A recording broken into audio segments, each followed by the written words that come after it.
لیکن ان کا جی بھر گیا تھا من و سلوہ سے، ایک ہی کھانا نہیں چاہیے تھا، اس لیے مختلف کھانے چاہیے تھے۔ آگے کہہ رہے ہیں آیت میں، اہبتو، اترو کسی شہر میں سے، تم کو مل جائے گا جو کچھ تم مانگتے، یعنی اس جگہ تو تمہیں یہ چیزیں نہیں ملیں گی، یہاں سے جگہ چینج کر لو۔ تو وہاں سے ان کو ہٹا دیا گیا اور دوسری جگہ گئے، پھر انہوں نے کاشتکاری کی، اس کو اگایا، بیج ڈالا وغیرہ وغیرہ کر کے آخرکار ان کو چیزیں ملیں۔ اب اتنے دن تک بھوکے رہے، کیا کیا یہ نہیں معلوم۔ آگے کہہ رہے ہیں وَضُرِبَتْ عَلَيْهِمُ، اور اس میں ذلت اور خواری، محتاجی، کم ہمتی تھوپ دی گئی۔ اب دیکھیں ظاہر سی بات ہے، آپ کو ایک چیز اللہ کی طرف سے خاص عنایت کی جا رہی ہے، لیکن آپ کو چین نہیں آ رہا، اور آپ کیا چاہ رہے ہیں؟ آپ چاہ رہے ہیں نہیں، ہمیں خود سے چھوٹی چھوٹی چیزوں کو اگا کے نکال کے کر کے۔ ابھی میں نے ایک جگہ دیکھا ساگ کو لگاتے ہوئے کھیت میں، اتنے گندے طریقے سے وہ کر رہے تھے کام، اور کیچڑ میں پانی استعمال ہو رہا ہے، آلو ایسی گندی طریقے سے لگایا جا رہا ہے۔ خیر یہ اللہ کی نعمتیں، لیکن ہمارے انسان جتنا گر چکا ہے نا، کوئی چیز اتنی گر نہیں سکتی۔ آگے کہہ رہے ہیں اور اللہ کا غضب لے کر لوٹو، اور اللہ کے غضب میں گر گئے سارے۔ ظاہر سی بات ہے جب نافرمانی کریں گے تو غضب ہی پڑے گا نا۔ اب بنی اسرائیل کی تو امت وہ تھی کہ جو نافرمانی کی ایک عروج پہ تھی، اور وہی نہج ہم نے بھی اختیار کر لی ہے۔ اللہ تعالی ہم سب کو ان تمام چیزوں سے بچائے جس سے جا کر سوائے نقصان کے کوئی چیز حاصل نہیں ہوتی۔ آگے آیت نمبر میں 62 میں کہہ رہے ہیں ان الذین آمنوا، اور یقیناً جو لوگ ایمان لائے، ان سے مراد وہ ایمان لائے یعنی رسول صلی اللہ علیہ وسلم پر۔ سب سے ایمان لانا تو یہی ہے نا کہ اللہ پہ یقین، اللہ پہ ایمان، اور نبی پاک صلی اللہ علیہ وسلم کی سنتوں پر عمل۔ اب یہودی سب تو جو مانتے ہی نہیں تھے نبی پاک صلی اللہ علیہ وسلم کو، نہ حضرت عیسیٰ کو۔ آگے کہہ رہے ہیں والذین ہادو، اور جو یہودی ہو گئے، نصرانی اور صابی۔ اب صابی تو وہ لوگ تھے جو عراق میں علاقے میں رہتے تھے، اور دین ابراہیم پر تو تھے، لیکن یہ کوئی آگ کی پرستش بھی کرتے تھے، اور حضرت ابراہیم نے تو یہ سب کرنے کے لیے نہیں کہا تھا ظاہر ہے اس دور میں، مگر ان کی نسل نے بگاڑ کے، جیسے ہماری نسل میں نبی پاک صلی اللہ علیہ وسلم نے تو نہیں کہا تھا کہ جاؤ مزاروں میں جاؤ اور بیٹھ کے تم ماتھے ٹیکو اور یہ کرو، فالتو چیزیں کرو، دیے جلاؤ، یہ سب تو نہیں کہا، لیکن اب کر رہی ہے ہماری قوم۔ خیر آگے دیکھیں حضرت ابراہیم کی قوم، یہ جو بنی اسرائیل جسے سب سے زیادہ حضرت ابراہیم کے اوپر فخر کرتے ہیں، لیکن ان کی باتوں پر عمل نہیں کرتے۔ جو کوئی ایمان لایا اس پر اللہ اور یوم آخرت پہ، اور اس نے اچھے عمل کیے، یہ اللہ کی نے یہ کس کی کوالٹیز ہیں؟ ایمان والے مومن کی، اور ان کے لیے محفوظ ہے ان کا اجر ان کے رب کے پاس سے، اور نہ ان کے اوپر کوئی خوف ہوگا نہ غمگین۔ اچھا اب یہ ایک بات نوٹ کریں، جو بھی دین پر عمل کرنے والے لوگ ہوتے ہیں ان کو کسی قسم کی دنیاوی مسائل پہ کا خوف نہیں ہوتا کہ میں جل جاؤں گی، میں مر جاؤں گی، یا میرے پہ اندھیرے کا کوئی خوف ہے، لائٹ نہیں ہے تو یہ پریشانی۔ وہ بالکل اللہ کی نہج پہ چلنے والے لوگ ہیں، انہیں دنیاوی چیزوں سے کوئی مسئلہ نہیں ہوتا۔ آیت نمبر 63 میں بیان کر رہے ہیں اللہ تعالیٰ، اور وَإِذْ أَخَذْنَا مِيثَاقَكُمْ، اور ذرا یاد کرو جب ہم نے تم سے قول و قرار لیا اور تمہارے اوپر اٹھا دیا کوہ طور کو۔ اب بنی اسرائیل کی ایک اور کہانی آ گئی۔ توریت آپ کو پتہ ہے کوہ طور کے پاس اللہ تعالیٰ نے موعظانہ طور پر یہ کتاب دی تھی۔ کوہ طور جو ایک بہت بڑا پہاڑ تھا، اور اس کا تو بہت برا حال ہو گیا تھا جب قرآن کی آواز آئی کہ یہ یہاں پر نازل ہو رہا ہے، لیکن حضرت موسیٰ کو اللہ نے چنا تھا، نبی تھے، اس وجہ سے۔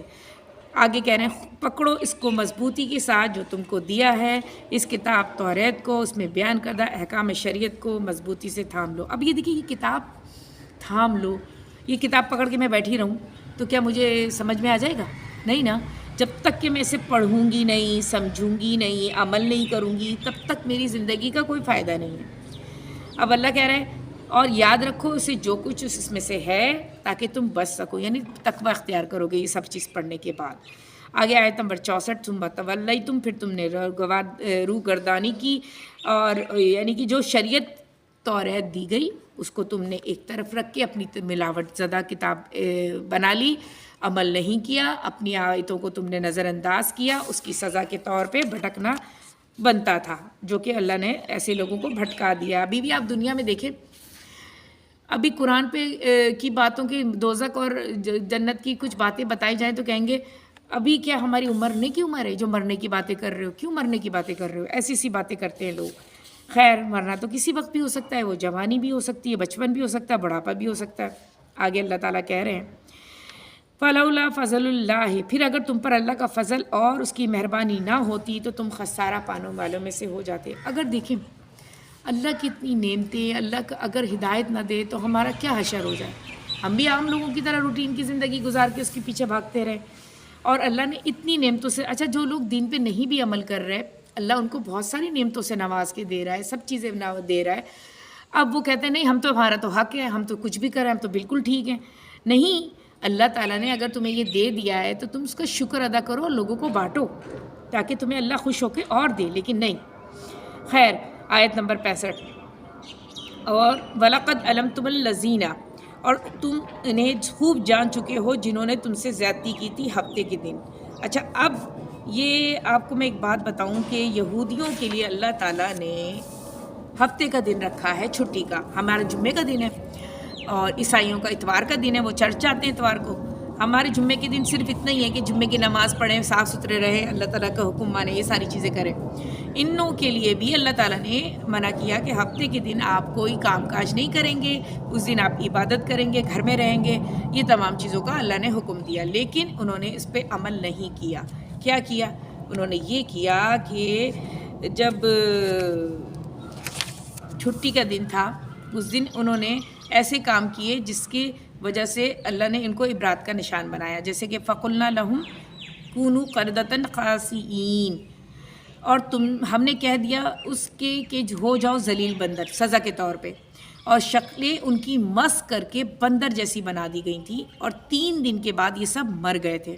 یہ حدیث سے ثابت ہوتا ہے۔ آیت نمبر 66، فَجَعَلْنَاهَا، پھر ہم نے اس واقعے کو یا اس بستی کو عبرت کا نشان بنا دیا، اس لیے کہ جو سامنے موجود تھے اس زمانے کے لوگ، ان کے لیے بھی جو بعد میں آنے والے تھے، اور ایک نصیحت سبق آموزی کے لیے جو تقویٰ کے لیے۔ یعنی کیوں کیا اللہ نے؟ ابھی بھی لوگ کہتے ہیں نا بندر جیسے ہو جائیں گے، تو بندر جیسے اعمال اپنی اس لیے ہو گئے کیونکہ تم نے بات نہیں مانی، اور اللہ نے غصے میں، ظاہر سی بات ہے اللہ کو بھی تو ذوالجلال کرام بھی تو ہے نا اللہ تعالیٰ، اس کی سزا مل گئی۔ آیت نمبر 67 دیکھ لیں آپ لوگ کہ اس میں کیا کہہ رہے ہیں۔ اب بنی اسرائیل کی یہاں پر بھی وہی سلسلہ چل رہا ہے کہ ایک شخص تھا بنی اسرائیل۔ اب یہاں پر اس رکوع میں گائے کا بتایا واقعہ جس کے نام پہ بقرہ رکھی گئی ہے، کہ وہ کوئی بنی اسرائیل کا شخص تھا عامیل نام کا، اسے قتل کر دیا گیا تھا اور پتہ نہیں چل رہا تھا کہ کس نے قتل کیا۔ حضرت موسیٰ کے ذریعے حکم دیا گیا کہ گائے ذبح کرو، اس کا گوشت کا ٹکڑا مردہ جسم پہ مارو تو وہ جی اٹھے گا اور بتا دے گا کہ میرا قاتل کون ہے۔ اصل واقعہ یہ تھا۔ اب آگے ہم آیتیں پڑھتے ہیں۔ وَإِذْ قَالَ مُوسَىٰ لِقَوْمِهِ، اور یاد کرو جب موسیٰ نے کہا اپنی قوم سے کہ اللہ تمہیں حکم دیتا ہے ایک گائے کو ذبح کرو، انہوں نے کہا کیا آپ علیہ السلام ہم سے کچھ ٹھٹا کر رہے ہیں، کیا مذاق کر رہے ہیں؟ اب بتائیں کیا حضرت موسیٰ مذاق کریں گے ان سے؟ یہ اس لیے ان سے کہا گیا تھا گائے کا ذبح کرنے کا، ایک تو اللہ کی طرف سے ایک معجزہ دکھانا تھا۔ آگے پڑھتے ہیں۔ قال اعوذ باللہ، فرمایا میں اللہ کی پناہ طلب کرتا ہوں اس سے میں جاہلوں میں سے ہو جاؤں اگر میں نے کوئی ہنسی مذاق کی بات سوچی بھی۔ آگے 68 آیت نمبر، انہوں نے کہا اچھا ایسی بات ہے تو ہمارے لیے ذرا اپنے رب سے دعا کیجئے کہ اور ہم پہ واضح کر دیں کہ وہ کیسی گائے۔ اب سوال جواب، بیکار کی باتیں، کس کلر کی ہونی چاہیے، کتنے قد کی ہونی چاہیے، ایسی فالتو باتیں کر کر کے وقت ضائع کرنا تھا۔ خیر اللہ نے بھی ان کو سبق سکھا دیا اچھی طریقے سے۔ حضرت موسیٰ نے فرمایا اللہ تعالیٰ فرماتا ہے کہ ایسی گائے ہونی چاہیے جو نہ بوڑھی ہو نہ بالکل بچیا ہو، یعنی نہ چھوٹی ہو نہ بڑی ہو، بڑھاپا اور جوانی کے درمیان میں، عین جوانی کی ہو۔ تو اب کر گزرو جو تمہیں حکم دیا جا رہا ہے، کیونکہ یہ اتنا سوال جواب کر کے اپنے لیے خود مشکل پیش آیا، اس لیے کہتے ہیں کہ جب آپ کہیں کچھ سیکھ رہے ہیں تو بیکار کے سوال جواب کر کے اپنے اوپر مشکلات نہ ڈالیں، جو کہا گیا ہے اس کو ہی سمجھیں۔ تو آگے کہہ رہے ہیں آیت نمبر 69 میں کہ اب انہوں نے کہا ذرا ایک دفعہ پھر ہمارے لیے دعا کیجئے اپنے رب سے کہ وہ ہمیں بتا دے رنگ کیسا۔ سب کچھ پتہ چل گیا کہ کتنی عمر کی، اب کہہ رہے رنگ کیسا ہے۔ خیر اب اللہ نے پھر بھی کہہ دیا، فرمایا اللہ تعالیٰ نے کہ گائے ہونی چاہیے زرد رنگ کی، رنگ ایسا ہو جو شوخ اور دیکھنے میں اچھی لگے۔ اب یہ خوبیاں مقدس گائیں کی ہوا کرتی تھی اس زمانے میں بھی، ایسی گائیں ملنا بہت، اس زمانے میں تو بہت گاؤں کی فراوانی ہے اور دیکھتی بھی ہے، لیکن اس زمانے میں اتنی کوئی خاص نہیں ان کو مل رہی تھی، لیکن پھر بھی ایک آدھ مل گئی۔ آیت نمبر 70، انہوں نے کہا ذرا پھر اللہ سے ہمارے لیے دعا کیجیے اور ہم پر واضح کر دیں کہ وہ گائے کیسی ہو، کیونکہ گائے کا معاملہ یقیناً ہمیں کچھ شبہ میں ڈال رہا ہے۔ اب گائے میں کیوں شبہ میں ڈال رہا ہے؟ کیونکہ ظاہر سی بات ہے اتنی ساری جو ریسٹرکشن لگ گئی تھی کہ یہ کلر ہو، یہ عمر ہو، یہ اس کام بھی نہ کی ہوئی ہو. آگے کیا کہہ رہے ہیں؟ اگر اللہ نے چاہا تو ہم ضرور راہ پا لیں گے. کچھ لوگ جو اس میں سے بہتر تھے انہوں نے یہ الفاظ ادا کیے. آیت نمبر 71 فرمایا اللہ نے کہ ایک ایسی گائے ہونی چاہیے جس سے کوئی مشقت نہ لی گئی ہو، جس نے کام ہی نہ کیا ہو کبھی بھی، پہلی دفعہ وہ نکلی ہو، اور زمین میں ہل چلاتی ہو، نہ کھیتی کو پانی دیتی ہو. وہ صحیح سالم یک رنگ ہونی چاہیے، یعنی ایک ایسی گائے جس میں کوئی داغ دھبا نہ ہو، ایک رنگ کی خوب زرد رنگ کی گائے. انہوں نے کہا اب ہم لائے ہیں ٹھیک بات. اچھا اب آپ نے پوری بات بتائی ہے. اب ان کے ذہن میں یہ بات آئی ہے. تب انہوں نے اس کو ذبح کیا. لگتے نہیں تھے کہ وہ ایسا کر لیں گے. اب کیا کرتے؟ پے در پہ سوالات کرتے. وہ گہراؤں میں آ چکے تھے، لہٰذا بادل خواستہ اس گائے کو ذبح کیا انہوں نے. مجبور تھے کیونکہ ظاہر سی بات ہے اب پورا انہوں نے خود اتنے ساری باتیں کر کے اپنے آپ کو پھنسا لیا تھا. آیت نمبر 72 اور یاد کرو جب تم سے ایک شخص کو قتل کر دیا اور اس کا الزام تم دوسرے پر لگا رہے تھے. چونکہ پتہ نہیں چل رہا تھا کہ قاتل کون ہے، اور قاتل بھی کون ہوگا؟ وہی جو الزام لگا رہا ہے. اب پتہ چلے گا آگے. اللہ کو ظاہر کرنا تھا جو کچھ تم چھپاتے تھے. اللہ تعالیٰ فیصلہ کر چکا تھا جو تم چھپا رہے تھے اسے نکال رہے تھے اور واضح کر رہے تھے. اور ہم نے حکم دیا. آیت نمبر 73 فَقُلْنَا اضْرِبُوا ہم نے حکم دیا مقتول کی لاش کو اس گائے کے ایک ٹکڑے گوشت کے ٹکڑے سے ضرب لگاؤ، یعنی چھوؤ. اب وہ مردہ شخص اللہ کے حکم سے اٹھ گیا اور اس نے قاتل کا نام بتا دیا. یہ اللہ کی طرف سے معجزہ دکھانا تھا اس قوم کو. بہت سارے معجزات تھے حضرت موسیٰ کے دور میں، لیکن ایک یہ معجزہ بھی گائے کا معجزہ تھا جس کے نام پر سورہ بقرہ رکھ دی گئی. دیکھو اس طرح اللہ مردوں کو زندہ بھی کر دے گا، اور وہ تمہیں اپنی نشانیاں، اپنی قدرت کے نمونے بھی دکھاتا ہے تاکہ تم عقل سے کام لو. آیت نمبر 74 ثم قست قلوبکم من بعد ذلک پھر تمہارے دل سخت ہو گئے اس کے بعد جب دین میں ہیلے بہانے نکالتے رہتے ہیں. اچھا یہ بھی پتہ چلا آپ کو جو ان کا بھانجا تھا، اس بندے کا جو سردار تھا، اس کی کافی دولت تھی، اس کو مار دیا گیا اور وہی سب کو بولتا رہا کہ اس کو کس نے مارا، کس کو مارا، کس نے مارا. اسی طرح آپ ابھی بھی دیکھ لیں دولت جائیداد کے لیے کیسے اپنے قریبی رشتوں کو مارا جا رہا ہے. دل سخت ہو جاتے ہیں، یعنی بنی اسرائیل کے بھی دل سخت ہو گئے تھے، اور اس وقت ہمارے مسلمانوں کے دل بھی بہت سخت ہو گئے. جبھی تو دیکھیں کس طریقے سے ظلم و ستم ہو رہا ہے غزہ پہ، لیکن کوئی احساس نہیں ہے، نہ ہمارے ملک کے کسی اقتدار والوں کو، نہ کسی اور مسلمان ملک کے لوگوں کو. سب اپنی اپنی زندگی میں مست ملنگ بنے ہوئے زندگی گزار رہے ہیں، اور آخرت میں ان کو پتہ چلے گا کہ یہ جو زندگی تم گزار رہے تھے کہ اس کا حکم میں نے نہیں دیا تھا. خیر آگے دیکھتے ہیں کیا کہہ رہے ہیں اللہ تعالیٰ. پھر بس اب تم پتھروں کی مانند ہیں، بلکہ سختی میں اس سے بھی زیادہ شدید. یعنی دنیا میں ابھی ہمیں سب سے زیادہ سخت چیز تو پتھر ہی نظر آتی ہے نا، لیکن اللہ تعالیٰ کیا کہہ رہے ہیں؟ تم تو پتھروں سے بھی زیادہ سخت ہو چکے ہو اپنی حرکتوں میں، اتنا سخت دل کر چکے ہو کہ تمہیں تو برائی نظر نہیں آ رہی. یہ ہے اللہ کی کتنی پیاری آیت جو اللہ نے بیان کر دی. اور وَإِنَّ مِنَ الْحِجَارَةِ اور پتھروں میں سے تو یقیناً ایسے بھی ہوتے ہیں جس میں سے چشمے پھوٹ پڑتے ہیں. دیکھیں ابھی آپ کو میں نے بتایا تھا نا 12 قبیلے جو حضرت موسیٰ کے تھے، ان میں سے پتھر میں سے ہی نکلے نا چشمے اتنے، یعنی چشمے بھی یہ پتھر بھی پگھل جاتے ہیں. لیکن یہ کہتے ہیں کہ پانی پڑتا رہتا ہے نا پتھر پہ تو سوراخ ہو جاتا ہے، لیکن ایک انسان ہے جو اتنا ڈھیٹ ہے کہ اس پہ کوئی اثر نہیں ہوتا. جب تک وہ اللہ کی کتاب سے نہیں جڑے گا، ایک خالص چیز سے نہیں جڑے گا، وہ نہیں نرم پڑ سکتا. آگے کہہ رہے ہیں وَإِنَّ مِنْهَا لَمَا يَشَكُّ اور ان پتھروں اور چٹانوں میں سے بے شک ایسے بھی ہوتے ہیں جو شک ہو جاتے ہیں، یعنی ٹوٹ جاتے ہیں اور پانی برآمد ہو جاتا ہے. اور ان میں سے یقیناً وہ ہوتے ہیں جو اللہ کے خوف سے گر پڑتے ہیں. کتنے آپ نے دیکھا ہوگا کہ آبشار کے پاس، پہاڑی کے پاس پتھر اوپر سے کٹ کٹ کے خود بخود گرنے لگ جاتے ہیں، کیونکہ یہ بھی اللہ سے ڈر خوف کی علامت ہے کہ وہ بھی ڈر رہے ہیں اللہ تعالیٰ سے. پرندے جا رہے ہیں، سب چیزیں کر رہے ہیں، لیکن اللہ کی مرضی ہے. اللہ تعالیٰ اس کے اندر بھی اتنی نرمی پیدا کر دی کہ وہ ٹوٹ کے گر گیا. تو اللہ تعالیٰ غافل نہیں ان سے جو تم کر رہے ہو. یہ چیز سے اللہ تعالیٰ ہماری دیکھ رہا ہے کہ ہم کیا کر رہے ہیں اور کیا نہیں کر رہے ہیں. آگے آیت نمبر 75 میں دیکھتے ہیں کہ وہ کیا کہہ رہے ہیں اللہ تعالیٰ. افتطمعون ان یؤمنوا لکم تو کیا اے مسلمانوں تم یہ توقع رکھتے ہو کہ وہ تمہاری بات مان لیں گے. اچھا اب یہاں پر کہانی یہی ہے یہودیوں کی کہ یہودی جب مسلمان مکے میں سے ہجرت کر کے مدینہ آئے، اس سے پہلے وہاں پر یہودی امیر ترین زندگی گزارے تھے. وہاں پہ انصار کے قبیلے تھے اور بھی قبیلے تھے، لیکن وہ اتنے امیر نہیں تھے جتنے کہ یہ یہودی تھے. نبی پاک صلی اللہ علیہ وسلم کے آنے کے بعد نبی پاک صلی اللہ علیہ وسلم صرف ایک نبی نہیں تھے، وہ ایک معیشت دان بھی تھے، وہ ایک سالار بھی تھے، وہ ایک حکمت داں بھی تھے، وہ ایک ٹیچر بھی تھے. تو وہ اس طریقے سے انہوں نے انصار مہاجرین کو جمع کر کے ایک ایسی امت بنا دیا کہ یہودی تو پاگل ہو گئے. انہوں نے سوچا یہ تو اب ہمارا کیا ہوگا. پہلے سب کو دعوت نامے دیے گئے کہ آپ اسلام کو سمجھیں دیکھیں، لیکن یہ جو یہودی قوم ہے نا، یہ پیچھے سے وار کرتی ہے، آگے سے وار نہیں کر سکتی. اور عیسائی تو انتہائی کمزور قوم ہے، بزدل قوم ہے، اسی لیے وہ یہودی کے ساتھ لگ کے سارے کام کرتے ہیں، اکیلے وہ بھی کچھ نہیں کر سکتے. خیر، یہودیوں کی تعداد کم تھی، لیکن معیشت میں چونکہ وہ ہمیشہ سے اسٹرانگ رہے اس لیے اپنی چلاتے تھے، اور ابھی بھی چلا رہے ہیں. دیکھ لیں آپ سارے بڑے بینک اور IMF اور یہ جتنے بھی بینکس بڑے بڑے ہیں باہر کے، سب انہی کے ہاتھ میں ہیں.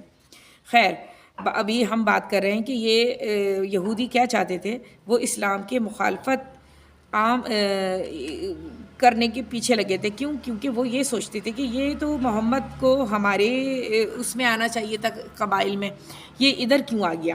پہلی تو دشمنی یہ تھی، وہ یہ سوچ کے بیٹھے تھے. اور موسیٰ کو کہ ہی نسل سے یہ چاہ رہے تھے، لیکن آئے تو یہ بھی حضرت ابراہیم کی نسل سے ہے، لیکن حضرت اسماعیل کی جو نسل ہے اس میں سے حضرت محمد صلی اللہ علیہ وسلم آئے ہیں. اور وہ دعوت دینے آئے تھے ساری چیزوں کی، اور روک رہے تھے ان کی تمام وہ جو غلط حرکتیں کر رہے تھے. یہ چیزیں ان سے برداشت نہیں ہوئی. جبکہ حال یہ ہے کہ ان میں سے ایک گروہ یہ بھی تھا کہ اللہ کا کلام سنتا تھا اور پھر خود سمجھ بوجھ کر دانستہ اس میں سے بدلاؤ کر دیتا تھا، تبدیل کر دیتا. ایک عام انسان یہ کام نہیں کر سکتا کہ عام ایک آیت پڑھی اور اس میں سے کچھ اور رد و بدل کر کے الفاظ چینج کر دی. یہ کون کر سکتے ہیں؟ علماء. ابھی بھی دیکھیں ہمارے علماء جو فتویٰ دے رہے ہیں، کتنے پیسے لے کر اپنی ان کی مرضی کا فتویٰ انہیں دے دیتے ہیں. اب میں نام لینا نہیں چاہتی کیونکہ ظاہر کنٹروورشل بات ہوگی، لیکن ابھی بڑے بڑے مفتی علماء یہ کام کر رہے ہیں، اور بہت دکھ کے ساتھ دکھ ہوتا ہے ان کی ساری حرکتوں کو دیکھ کے. وہی ان کی اسرائیل کے علماء کر رہے تھے، وہی ہمارے علماء کر رہے ہیں. خیر، اللہ تعالیٰ ایسے لوگوں کو ہدایت دے، ہم یہی دعا کر سکتے ہیں. مگر یہودیوں نے چال چلی منافق بن کے، جھوٹے جھوٹے مسلمان ہوئے، مسلمانوں میں شامل ہوئے تاکہ انہیں پتہ چلے کہ اندر کیا ہو رہا ہے. آپ کو پتہ سب سے بڑا یہودی کون تھا منافق جو مسلمان ہو؟ عبداللہ بن ابی. کیونکہ اس سے نبی پاک صلی اللہ علیہ وسلم کے آنے سے پہلے مدینے وہ یہاں کا سردار پورا بننے والا تھا، سردار اعلیٰ بننے والا تھا. لیکن نبی پاک صلی اللہ علیہ وسلم کے آنے کے بعد وہ اپنی اس میں پیچھے رہ گیا، نہیں کر سکا، جس کی وجہ سے شدید دشمن تو بن گیا، لیکن یہ کبھی سامنے آ کے حملہ نہیں کر سکتے، اس لیے جھوٹا جھوٹا مسلمانوں کے سامنے آیا. اس کا بیٹا سچا مسلمان ہوا اور یہ بالکل پکا منافق تھا. خیر، آگے آیت نمبر 76 میں دیکھتے ہیں، 76 میں، وَإِذَا لَقُوا الَّذِينَ آمَنُوا قَالُوا آمَنَّا. اور ان میں سے کچھ لوگ ہیں جب ملتے ہیں تو اہل ایمان سے کہتے ہیں کہ ہم ایمان لائے، اور جب تنہائی میں ہوتے ہیں تو کہتے ہیں نہیں، ہم تو اپنے دوست کے ساتھ ہیں. یعنی ڈبل کراسنگ. ابھی بھی آپ دیکھ لیں یہی کچھ ہو رہا ہے. ابھی کتنے لوگ آپ سے ملیں گے، آپ کے اچھے بنے رہیں گے، جیسے آپ گئے آپ کی برائی شروع کر دی. یہ کیا ہے؟ یہ منافقت ہے نا، جو کہ ہمارے معاشرے میں عام ہو چکی ہے.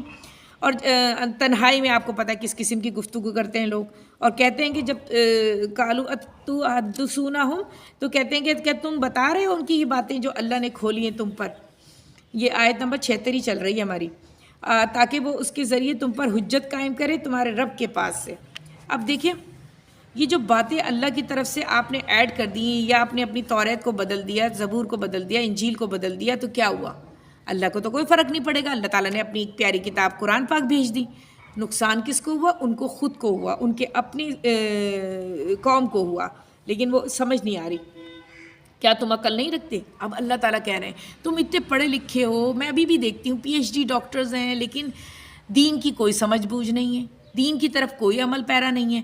بس وہی روٹین کی لائف ہے، زیادہ سے زیادہ میلاد کر لیے، اس کے بعد زیادہ سے زیادہ کسی چیز کے لیے کسی کو صدقہ خیرات دے، اس سے زیادہ کبھی دین کے متعلق سوچتے نہیں ہیں۔ حالانکہ پی ایچ ڈی ڈاکٹر ایک بہت زیادہ محنت کے بعد بنتے ہیں، ظاہر وہ ایک ٹاپک ہوتا ہے، جب سب سے زیادہ اگر آپ قرآن کے کسی ٹاپک کے متعلق، قرآن کے حصے کے آیت کے مطابق کوئی آپ پی ایچ ڈی یا ایم فل کرتے ہیں، تب آپ کے اندر شعور زیادہ پیدا ہو سکتا ہے اگر اللہ چاہے تو۔ اللہ تعالیٰ کہہ رہا ہے کہ تمہیں عقل نہیں ہے، تم نے تورات کو بدل دیا، کیا بیوقوفی کرتے ہو۔ اللہ تعالیٰ نے 77 آیت میں کہہ رہے ہیں اولا یعلمون ان اللہ، اور کیا یہ نہیں جانتے اللہ کو معلوم ہے وہ سب کچھ جو وہ چھپاتے ہیں اور جو سب کچھ ظاہر کرتے ہیں۔ اب دیکھیے انہوں نے آیت بدل دی تورات زبور انجیل کی، تو کہ اللہ تعالیٰ کے پاس تو موجود ہے لوح محفوظ میں ساری کتابیں، وہ جتنی بھی بدل دیں۔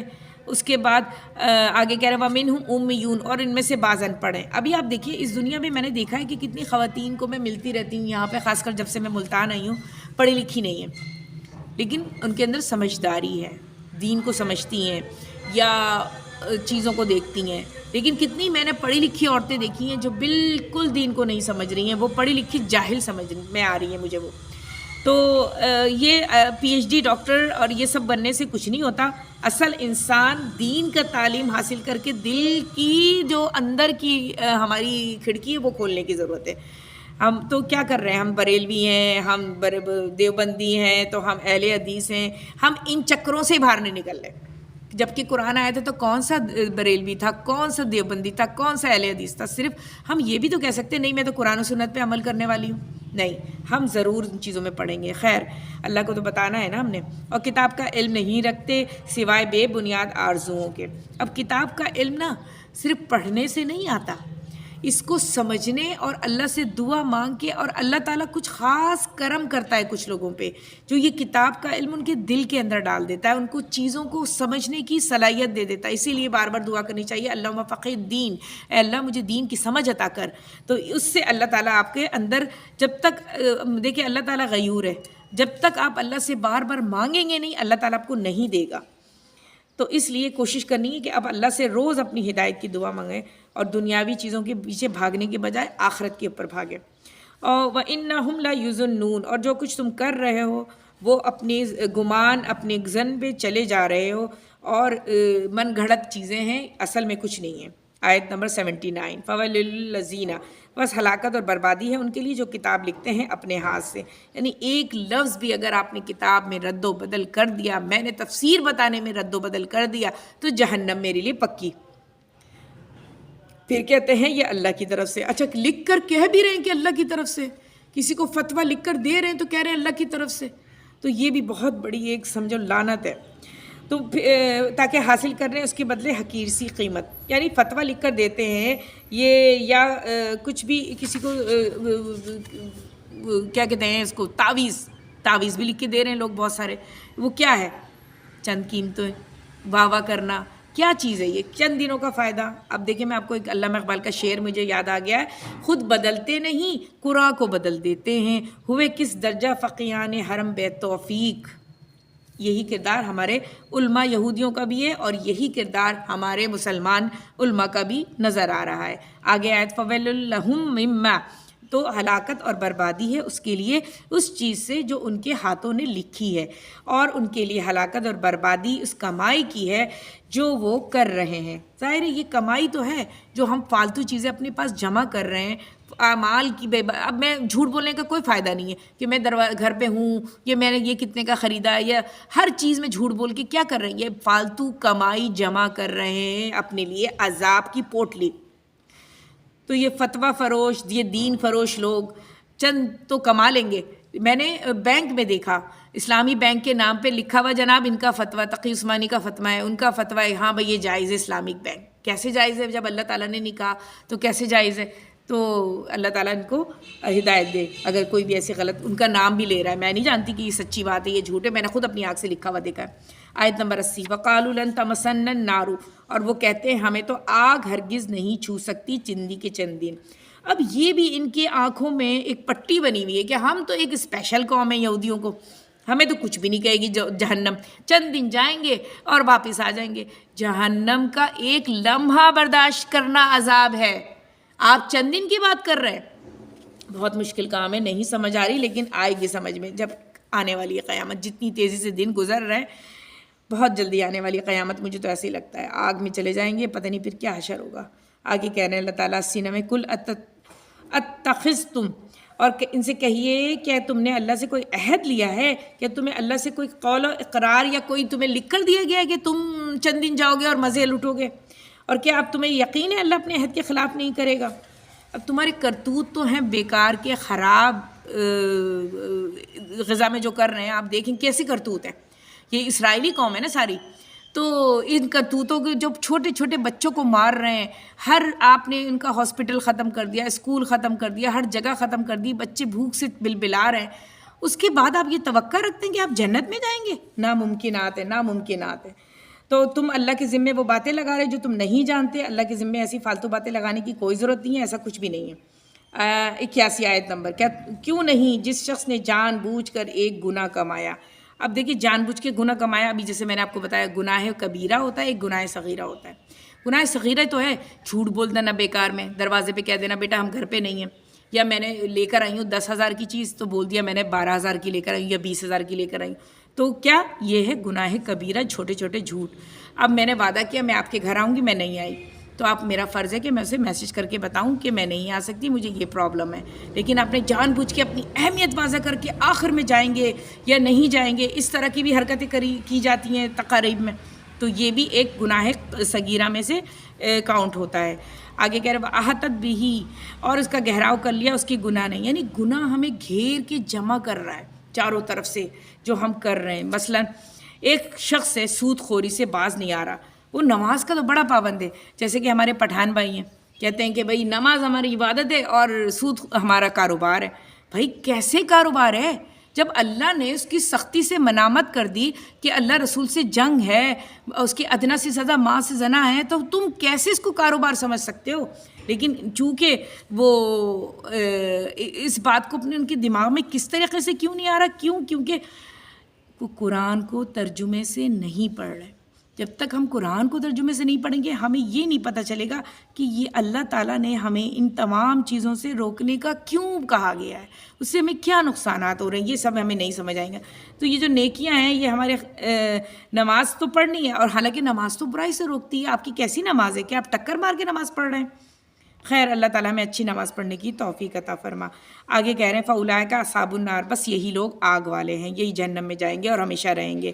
آگے نمبر 82 وَالَّذِينَ آمَنُوا وَعَمِلُوا الصَّالِحَاتِ، اس کے برعکس جو لوگ ایمان لائے نیک عمل کیے. فوراً اللہ تعالیٰ آگ کی بات کرتے ہیں تو پھر جنت کی بھی بات کر دیتے ہیں. نیک عمل کرنے والا کہاں جائے گا؟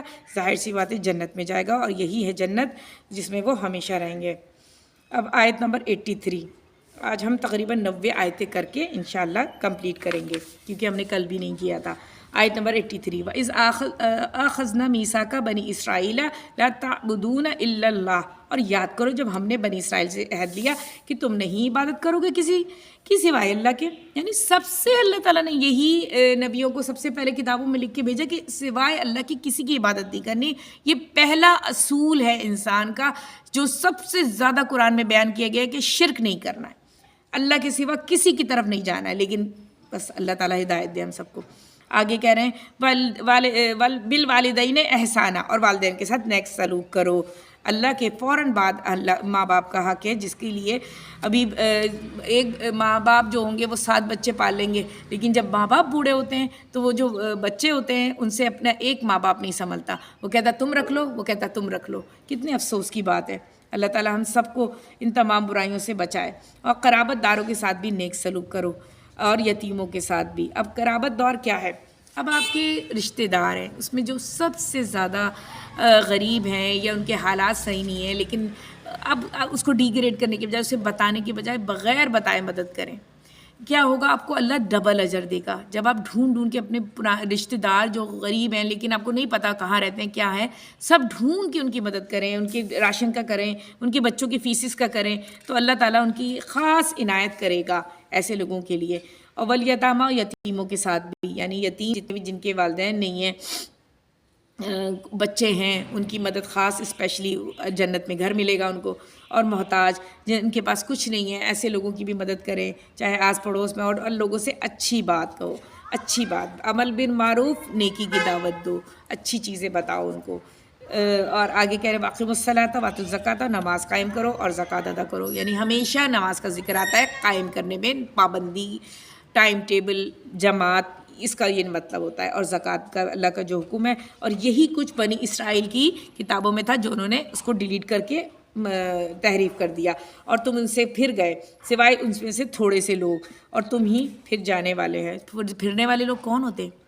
وہی جو ڈنڈی مارتے ہیں چیزوں میں سے، اور ان کا دل نہیں چاہتا کہ ہم پوری چیزوں پہ عمل کر سکیں۔ ابھی بھی بہت سارے لوگ ایسے ہی۔ اور آیت نمبر 84، اور جب ہم نے تم سے عہد بھی لیا کہ تم اپنا خون نہیں بہاؤ گے، تو کیا کہا؟ آگے آیت نمبر حجرات، سورہ حجرات کی آیت نمبر 10 میں بھی کہا ہے کہ ہم جنگ نہیں کرو گے، خون ریزی نہیں کرو گے، بنی اسرائیل ایک وحدت بن کے رہیں گے، لیکن انہوں نے ایسا نہیں کیا۔ آگے وَلَا تُخْرِجُونَ أَنفُسَكُمْ، اور تم نہ ہی نکالو گے اپنے لوگوں کو ان کے گھروں سے، پھر تم نے اس کا اقرار کیا، مانتے ہو۔ اور اب یہ دیکھیں گھروں سے کیا نکالنا تھا، وہی جو ہجرت کرنا پڑا، مکے میں ایسے حالات پیدا کر دیے کہ مسلمانوں کا رہنا بہت مشکل ہو گیا۔ ابھی بھی دیکھیں مسلمان جگہوں پہ ہجرت کرنے کا حکم ہے، دین کے لیے تو، تبلیغ کے لیے تو جا سکتے ہیں غیر ملک، لیکن ویسے جو اب آج کل وہ بن گیا کہ پاکستان کے حالات صحیح نہیں ہے، دوسرے ملک چلے جاؤ، امریکہ لندن جانے کے لیے تڑپ رہے لوگ، لیکن اللہ تعالیٰ کو یہ پسندیدہ عمل نہیں ہے، سوائے تبلیغ کے آپ نہیں جا سکتے۔ حضرت موسیٰ اور ہارون کی وفات کے بعد بنی اسرائیل کے ایک یوشع بن نون ان کی نسل میں سے آئے تھے فلسطین میں، انہوں نے یہاں پر حکومت قائم کی تھی، 12 قبیلے بنائے تھے، اور وہاں پر ہی یہ ساری حکومتیں قائم ہوئی تھیں بنی اسرائیل کی آگے کے دور کی۔ آیت نمبر 85، ثم انتم ہؤلاء تقتلون انفسکم، پھر تم ہی وہ لوگ ہو اپنے ہی لوگوں کو قتل بھی کرتے ہو۔ اب آگے وہاں پہ فساد پھیلانا شروع کر دیا، اسرائیلی غلام بن گئے، اسیر ہو گئے، اور ان کی یہ اللہ سے جھوٹ دور ہو گئے، اس لیے ان کے ساتھ یہ والا سلوک ہوا۔ وَتُخْرِجُونَ فَرِيقًا مِّنْكُمْ، اور اپنے ہی لوگوں میں سے کچھ کو ان کے گھروں میں سے نکال دیا۔ ظاہر سی بات ہے، ایک شخص جس کا بھی اقتدار ہوتا ہے نا، ابھی بنی اسرائیل کیا کرنا ہے، غزہ میں سے نکال لیں اپنا ہیکل سلیمانی بنانے کے لیے، کہ وہ جگہ خالی ہوگی تو ہم پوری وہاں پر بنا لیں گے۔ اسی طرح وہاں اس دور میں بھی بہت سارے ایسی قتل و غارت کیے گئے، گھروں سے نکالنے کا تو عمل ہر جگہ ہی جاری ہے۔ ان میں سے چڑھائی کرتے ہو گناہ اور ظلم و زیادتی کے ساتھ، ابھی بھی دیکھ لیں آپ ساری ظلم و زیادتی، اور قیدی بن کر تمہارے پاس آئیں تو وہ فدیہ دے کے انہیں چھڑاتے ہو، حالانکہ ان کا نکال دینا ہی تم پر حرام کیا گیا ہے۔ قیدی بن کر، آپ کو پتہ ہے جب آپ جنگ کرتے ہیں بہت سارے لوگ قیدی بن جاتے ہیں، تو جن کے پاس پیسے ہوتے ہیں وہ تو اپنے آپ کو چھڑا لیں گے پیسے دے کے۔ ابھی کیا ہوتا ہے، رشوت دے کے آپ جیل سے نہیں چھڑوا لیتے، تھانے سے نہیں چھڑوا لیتے، رشوت دیں گے آپ کو چھوڑ دیں گا کہ اب مگر یہ عمل تو اچھا نہیں ہے نا، یہ حرام عمل ہے۔ افتتمعون ببعض الکتاب، کیا تم کتاب کے ایک حصے کو مانتے ایک کو نہیں مانتے؟ ابھی دیکھیں کچھ لوگوں کے لیے پردہ کرنا آسان ہے تو نماز پڑھنا مشکل ہے، نماز پڑھنا آسان ہے تو پردہ کرنا مشکل ہے، سود کا چھوڑنا بہت مشکل ہے، بینک کی جاب چھوڑنا بہت مشکل ہے۔ یعنی سب کو میں نے دیکھا کتنے، میں نے جماعت اسلامی اور بھی بہت سارے لوگ جو ہے، نام میں جو نہیں لینا چاہیے تھا غلطی سے منہ سے نکل گیا، تو ایسے لوگ ہیں جو پردہ کر رہی ہیں، نماز کی پابندی ہے، قرآن بھی پڑھ رہے ہیں، سب کچھ ہے، لیکن بینک کی جاب نہیں چھوڑ رہے۔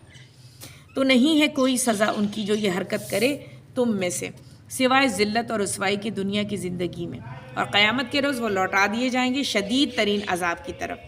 ظاہر ہے دنیا میں بھلے انسان کتنی مشکل زندگی گزار لے، آخرت کی زندگی خراب نہیں ہونی چاہیے، بس اس کی فکر ہونی چاہیے، اور اللہ تعالیٰ غافل نہیں ہے اس سے جو تم کر رہے ہو۔ اللہ تو ایک ایک چیز دیکھ رہا ہے، اللہ غافل نہیں ہے تم سے جو کر رہے ہو۔ اور وہ لوگ جنہوں نے دنیا کی زندگی اختیار کر لی آخرت کو چھوڑ کر، سو اب ان میں سے نہ عذاب ہلکا کیا جائے گا نہ ان کی مدد کی جائے گی۔ بس ہم آج یہیں تک رکھتے ہیں، آیت نمبر 87 ہم کل کریں گے کیونکہ ہمارا رکوع کمپلیٹ ہو گیا ہے۔ وآخر دعوانا الحمدللہ رب العالمین۔